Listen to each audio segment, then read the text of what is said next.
Bibliothécaire. Si vous voulez un peu de surnaturel, vous êtes sur la bonne vidéo.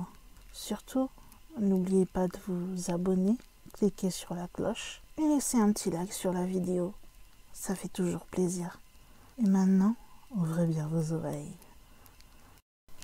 En 2007, un homme du nom de Yassine Nialman, lorsqu'il travaillait pendant son service donc, a enregistré une vidéo où l'on voit des objets étranges qui apparaissent au lever du soleil et qui semblent flotter ou se transformer en vol au-dessus de la mer sur la côte de Marmara en Turquie. Il a filmé l'une des meilleures vidéos d'OVNI à ce jour. La vidéo montre même les occupants de l'aéronef.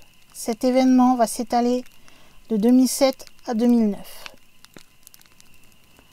À cette période, beaucoup de rapports d'objets volants non identifiés vont être rapportés et cela partout en Turquie.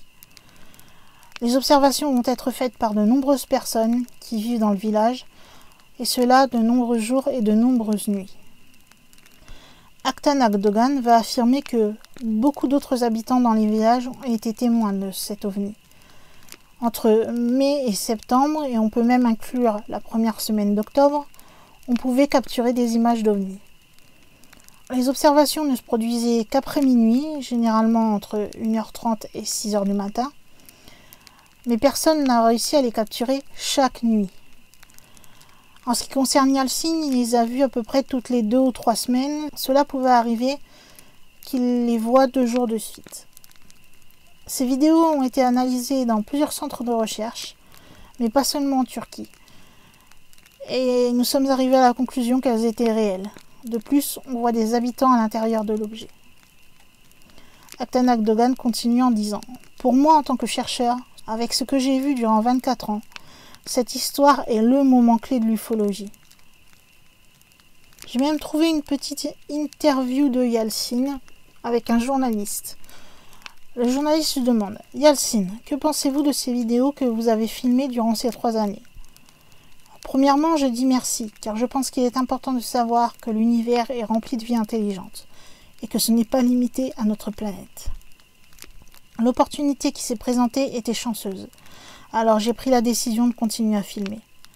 Non seulement j'ai eu la chance de capturer ces vidéos, mais aussi de voir des êtres vivants pour la première fois dans leur vaisseau. J'ai commencé à filmer après qu'à une certaine occasion avec mon père, j'ai vu 3 ovnis au-dessus de ma tête. Mais je n'avais pas de caméra à ce moment-là, alors j'ai décidé d'en acheter une à Istanbul. Je suis maintenant dévolu à trouver plus de preuves. Le journaliste va alors lui demander « Comment avez-vous filmé cet objet la première fois? Était-ce une coïncidence ?» Je pense que pour moi ce n'était pas une coïncidence. Il y avait une espèce d'énergie palpable dans mes oreilles et le reste de mon corps. Le journaliste l'interroge. La sensation que vous ressentiez, elle venait de la tête, des yeux, du reste du corps ou...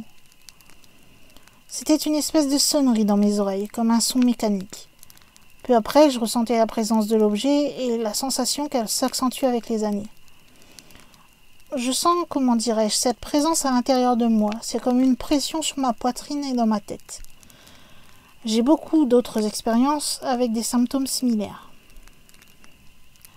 Les rapports faits sur ces ovnis ont été soumis à l'organisation Sirius. Alors l'organisation Sirius, en fait, c'est l'équivalent de notre MUFON en France. C'est l'institut ufologique principal de Turquie, tout simplement. Sur la vidéo, on peut voir plusieurs objets, dont des formations de lumière, des objets ronds en forme de disque ou de cigare, qui ont survolé la mer. Cette vidéo la plus connue a été prise avec une caméra qui avait un adaptateur convertisseur télé capable de prendre des vidéos de très haute qualité.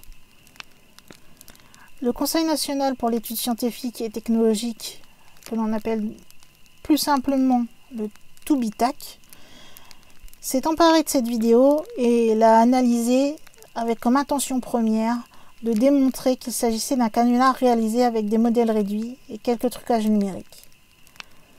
Cette très sérieuse institution a alors, après analyse, rendu un rapport dont les conclusions sont les suivantes. Il faut conclure que les objets observés présentent une structure physique et sont composés de matériaux qui n'appartiennent à aucune catégorie d'objets aériens connus. Avions, hélicoptères, météorites, Vénus, Mars, satellites, lumière artificielle, lanterne chinoise, etc. Ce qui place d'évidence cet objet dans la catégorie des ovnis, objets volants non identifiés, d'origine inconnue. Ils n'ont pas été les seuls à vouloir démontrer que tout ceci n'était qu'une supercherie. Le Comité scientifique et technologique de la Turquie et l'Observatoire national TUG ont eux aussi étudié la vidéo pour prouver que c'était un canular, mais ils n'y sont jamais parvenus. Le film a même été étudié par des experts au Japon, au Chili, au Brésil et en Russie. Après plusieurs tentatives, personne n'a été capable de discréditer la vidéo. Il y a même le docteur Roger Lehr, qui est célèbre pour ses ablations et analyses d'implants extraterrestres, qui a étudié lui-même ce film. Depuis cette expérience, Yeltsin avoue que cela a ébranlé sa foi et que sa vie ne serait plus jamais comme avant. Il est désormais convaincu que l'être humain n'est pas seul dans l'univers et que la planète Terre n'a pas grand-chose de spécial. Peut-être est-elle tout simplement une simple station-service pour les êtres venus d'ailleurs, qui sait. Il en est même arrivé au fil du temps à se demander comment des extraterrestres qui se seraient convertis à l'islam pourraient prier vers la Mecque. Et là je le cite: « Où est l'Est et l'Ouest, le Nord et le Sud dans le vide spatial ? Il faudrait des plateformes hautement sophistiquées, capables de positionner un musulman dans la bonne direction de la Mecque dans l'espace, avec une télécommande pour être capable de prier correctement. Puis quand on ne sait pas où est la Terre, comment faire ? » Finalement, il mentionne que cela est ridicule compte tenu de la diversité et de la possibilité de la vie dans l'espace ailleurs que sur Terre. Puis il ajoutera: « Toutes nos religions sont faussées, car elles n'ont fait qu'assumer que l'humanité et la Terre étaient la seule création de l'univers. » Certains ont avancé que cet aéronef était un simple montage fait en filmant un objectif d'appareil photo qui aurait été tronqué sur le bas, et les occupants juste une pareidolie due à des reflets sur la partie supérieure. D'autres ont expliqué l'observation comme étant le haut d'un bateau filmé au large. Pourquoi je parle de cette vidéo? Parce qu'elle a refait du bruit il y a peu de temps de ça, puisqu'en novembre 2019, les détenteurs de cette vidéo ont utilisé un logiciel, donc plus récent, afin de stabiliser l'image. Et grâce à ce travail, les entre guillemets extraterrestres sont alors devenus plus visibles et ils ressemblent étrangement aux descriptions faites par les nombreux témoins, c'est-à-dire qu'ils ont de grands yeux noirs et une tête surdimensionnée.